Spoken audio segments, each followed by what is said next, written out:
Hi friends, అందరూ ఎలా ఉన్నారు? ముందుగా మీకు వారాహి నవరాత్రి శుభాకాంక్షలు అండి. ప్రత్యేకంగా నేను వారాహి అమ్మవారి గురించి ఏం చేయలేదండి. లలిత అమ్మవారి యొక్క ప్రతిరూపమే కాబట్టి లలిత అమ్మని సేవిస్తే వారాహి అమ్మవారిని సేవించినట్టే నేను భావించేసి ఈ విధంగా ఈరోజు శుక్రవారం నాడు చేసుకున్నానండి. లలిత అమ్మవారు మరియు వారాహి అమ్మవారి యొక్క ప్రతిరూపం.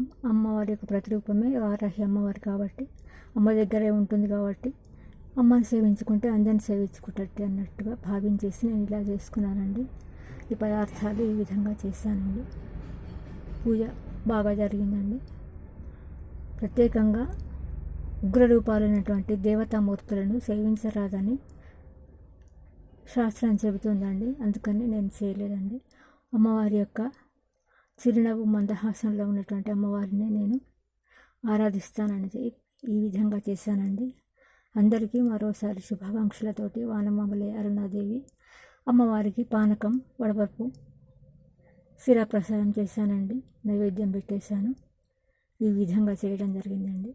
మీరు కూడా ఒకవేళ ఒక వారం అయినా కూడా లేదా ఒక్కరోజైనా కూడా ఇలా చేసుకుంటానని అనుకున్నానండి. వారంలో నాకు తీరదు కాబట్టి ఒకరోజైనా పర్వాలేదు అనుకొని చేసుకున్నానండి. ఈ విధంగా మీరు కూడా సమయం ఉంటే ఒకరోజైనా కూడా అమ్మవారి యొక్క కృపకు పాత్రలు అవ్వాలంటే ఒకరోజు చేయండి.